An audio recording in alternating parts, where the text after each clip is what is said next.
Hello ಎಲ್ರಿಗೂ ನಮಸ್ಕಾರ. ಏನು ಥ್ರಿಲ್ಲಿಂಗ್ ಮ್ಯಾಚ್ ಗುರು. ನಾನಂತೂ ಅಂದ್ಕೊಂಡೇ ಇರಲಿಲ್ಲ ಈ ಮ್ಯಾಚು ಟೈ ಆಗುತ್ತೆ ಅಂತ. ಶ್ರೀಲಂಕಾ ಆ ಲೆವೆಲ್ಗೆ ಕಮ್ ಬ್ಯಾಕ್ ಮಾಡಿದ್ರು. ಕೊನೆಯ 2 ಬಾಲ್ನಲ್ಲಿ 2 ವಿಕೆಟ್ ತೆಗೆಯುವ ಮುಖಾಂತರ ಇಂಡಿಯಾಕ್ಕೆ 1 ರನ್ ಹೊಡೆಯಲು ಕೊಡಲಿಲ್ಲ. ಲಾಸ್ಟು 2 ವಿಕೆಟ್ ಬಾಕಿ ಇರುವಾಗಲೇ. ಸೊ ಸಖತ್ ಕಮ್ ಬ್ಯಾಕ್ ಅಂತಲೇ ಹೇಳ್ಬೋದು. ಇದು ಎಫರ್ಟನ್ನು ಅವರು ಮೆಚ್ಕೊಂಡಿರಲೇಬೇಕು. ಟೈ ಅವರಿಗೆ ಗೆಲುವು ಸಿಕ್ಕಂತೇನೆ ಅಂತಲೇ ಹೇಳ್ಬೋದು ಈ ಮ್ಯಾಚ್ನ ಪ್ರಕಾರ ಹೇಳಬೇಕು ಅಂದರೆ. ಸೊ ಈ ಇಂಟ್ರೆಸ್ಟಿಂಗ್ ಟೈ ಮ್ಯಾಚ್ನ ಹೈಲೈಟ್ಸನ್ನು ಸಣ್ಣದಾಗಿ ಈ ವಿಡಿಯೋದಲ್ಲಿ ನೋಡ್ಕೊಂಡು ಬರೋಣ. ಅದಕ್ಕೂ ಮೊದಲು ಚಾನಲ್ಗೆ ಹೊಸಬರಾಗಿದ್ದರೆ ದಯವಿಟ್ಟು ಸಬ್ಸ್ಕ್ರೈಬ್ ಮಾಡಿ, ಸ್ಪೋರ್ಟ್ಸ್ ಅಪ್ಡೇಟನ್ನು ಪಡೆಯಿರಿ. ಬನ್ನಿ ವಿಡಿಯೋನ ಪಟಾಪಟ್ ಅಂತ ಶುರು ಮಾಡೋಣ. ಟಾಸ್ ಗೆದ್ದ ಶ್ರೀಲಂಕಾ ಬ್ಯಾಟಿಂಗ್ ಆಯ್ಕೆ ಮಾಡಿಕೊಳ್ಳುತ್ತೆ. ಟಫ್ ಕಂಡೀಷನಲ್ಲಿ ಬ್ಯಾಟಿಂಗ್ ಆಯ್ಕೆ ಮಾಡಿಕೊಳ್ಳೋದು ಎಲ್ಲರಿಗೂ ಆಶ್ಚರ್ಯ ಕೊಟ್ಟಿರುತ್ತೆ. ಅದೇ ರೀತಿ ಆರಂಭ ಏನೂ ಸಿಗಲಿಲ್ಲ. ಅವಿಷ್ಕಾ ಫರ್ನಾಂಡೋ ಮೊಹಮ್ಮದ್ ಸಿರಾಜ್ಗೆ ಔಟ್ ಆಗ್ತಾರೆ.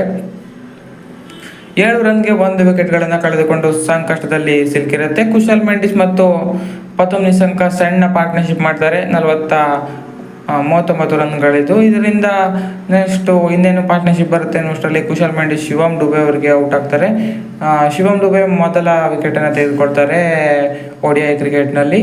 ಸೊ ಇದಾದ ಬಳಿಕ ಸಮರ ವಿಕ್ರಮ್ ಅವರು ಕೂಡ ಔಟ್ ಆಗ್ತಾರೆ. ಅಕ್ಷರ್ ಪಟೇಲ್ ಅವ್ರಿಗೆ ಅವರು ಔಟ್ ಆಗಬೇಕಾಗಿ ಬರುತ್ತೆ. ನೆಕ್ಸ್ಟು ಅಸಲಂಕ ಅವರು ಔಟ್ ಆಗ್ತಾರೆ. ಹಾಗೆಯೇ ಒಂದು ಕಡೆ ಚೆನ್ನಾಗಿ ಆಡ್ತಿದ್ದ ಪತುಮ್ ನಿಸಂಕ 50ಯನ್ನು ಗಳಿಸ್ತಾರೆ.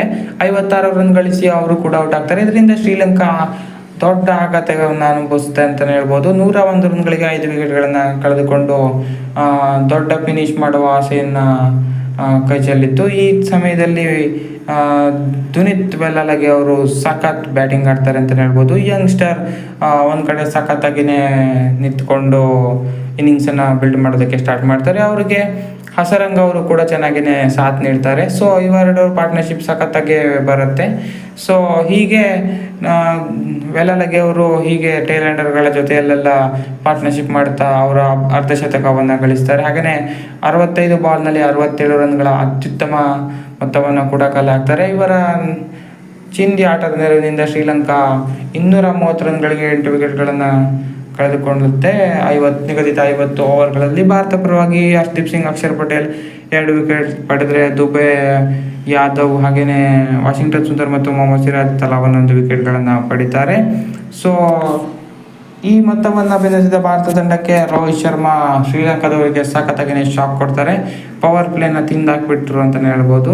ಬೌಂಡ್ರಿ ಸಿಕ್ಸರ್ಗಳ ಸುರಿಮಳೆಗೈತಾರೆ. ನಾರ್ಮಲ್ ಆಗಿ ವರ್ಲ್ಡ್ ಕಪ್ನಲ್ಲಿ ಎಲ್ಲೇ ಬಿಟ್ಟಿದ್ರು ಇವಾಗ ಅಲ್ಲೇ ಸ್ಟಾರ್ಟ್ ಮಾಡ್ತಾರೆ. ಅದೇ ಅಪ್ರೋಚನ್ನು ಮತ್ತೊಮ್ಮೆ ಮುಂದುವರಿಸ್ತಾರೆ ರೋಹಿತ್ ಶರ್ಮಾ ಅವರು. ODIನಲ್ಲಿ T20 ಅಪ್ರೋಚು ಅದೇ ರೀತಿ ಸಕ್ಸಸ್ ಕೂಡ ಸಿಗುತ್ತೆ ಈ ಮ್ಯಾಚ್ನಲ್ಲೂ ಕೂಡ. ಅವರಿಗೆ ಅರ್ಧಶತಕವನ್ನು ಪೂರೈಸ್ತಾರೆ. ಅವ್ರಿಗೆ ಗಿಲ್ ಸಾಥ್ ಕೊಡೋ ಜಾಬನ್ನು ನೀಡ್ತಿರ್ತಾರೆ ಸಿಂಗಲ್ ತೆಗೆದುಕೊಳ್ತಾ. ಸೊ ರೋಹಿತ್ ಶರ್ಮಾ ಅವರು 50ಯನ್ನು ಗಳಿಸ್ತಾರೆ. ಇಂಡಿಯಾನು ಕೂಡ 50 ದಾಟುತ್ತೆ. ಇನ್ನೇನು ಚೆನ್ನಾಗಿ ನಡೀತಿದೆ ಅನ್ನೋಷ್ಟರಲ್ಲಿ ಶುಭ್ಮನ್ ಗಿಲ್ ಅವರು ಔಟ್ ಆಗ್ತಾರೆ. ಮತ್ತೆ ದುನಿತ್ ವೆಲ್ಲಾಲಗೆ ಆಟಕ್ಕೆ ಬರ್ತಾರೆ.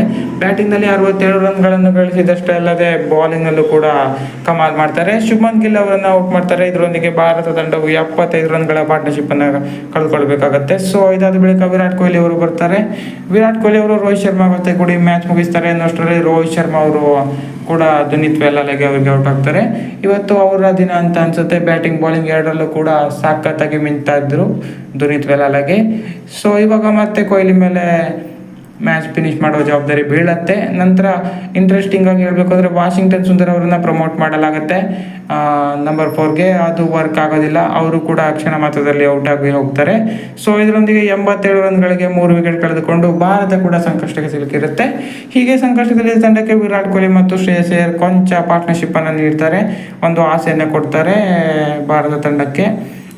ಇವ್ರದ್ದು ಒಳ್ಳೆ ಪಾರ್ಟ್ನರ್ಶಿಪ್ ಬರ್ತಿರುತ್ತೆ. 40+ ಪಾರ್ಟ್ನರ್ಶಿಪ್ ಆಗಿರುತ್ತೆ. ಇನ್ನೇನು ಚೆನ್ನಾಗಿ ಆಗ್ತಾಯಿದೆ ಅನ್ನೋಷ್ಟರಲ್ಲಿ ವಿರಾಟ್ ಕೊಹ್ಲಿ ಅವರು LBWಗೆ ಕಚ್ಕೊಳ್ತಾರೆ.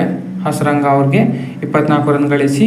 ಸೊ ಅದಾದ ಬಳಿಕ ಅಯ್ಯರ್ ಅವರು ಕೂಡ ನೆಕ್ಸ್ಟ್ ಅವರಲ್ಲಿ ಒಂದು ಸಖತ್ ಬಾಲ್ ಬೀಳುತ್ತೆ ಅಶಿತಾ ಫರ್ನಾಂಡೋ ಅವರಿಂದ. ಸೊ ಅವರು ಕೂಡ ಬೋಲ್ಡ್ ಆಗಬೇಕಾಗಿ ಬರುತ್ತೆ. ಮತ್ತೊಮ್ಮೆ ಭಾರತ ಸಂಕಷ್ಟದಲ್ಲಿ ಸಿಲುಕಿರುತ್ತೆ. 132 ರನ್ಗಳಿಗೆ 5 ವಿಕೆಟ್ ಕಳೆದುಕೊಂಡು ನಂತರ ಮ್ಯಾಚ್ ಫಿನಿಶ್ ಮಾಡೋ ಜವಾಬ್ದಾರಿ ರಾಹುಲ್ ಮತ್ತು ಅಕ್ಷರ್ ಮೇಲಿರುತ್ತೆ. ಅವರು ಸಖತ್ತಾಗಿಯೇ ಇನ್ನಿಂಗ್ಸ್ ಬಿಲ್ಡ್ ಮಾಡ್ತಾರೆ.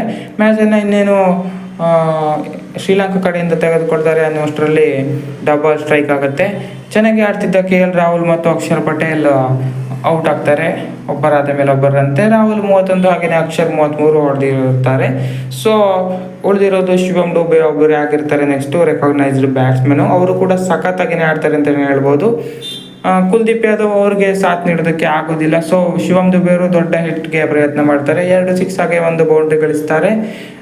ಕೊನೆಗೆ ಸಿರಾಜ್ ಅವರು ದುಬೆಗೆ ಸಾಥ್ ಕೊಡ್ತಾರೆ. ಇದರೊಂದಿಗೆ ಕಂಫರ್ಟೇಬಲ್ ಆಗಿ ಭಾರತ ಗೆಲ್ಲುತ್ತೆ ಅನ್ನೋಷ್ಟರಲ್ಲಿ 1 ರನ್ ಬೇಕಿರಬೇಕಾದ್ರೆ 2 ವಿಕೆಟ್ ಹೊಡೆದಿರುತ್ತೆ ಭಾರತ ತಂಡದ್ದು.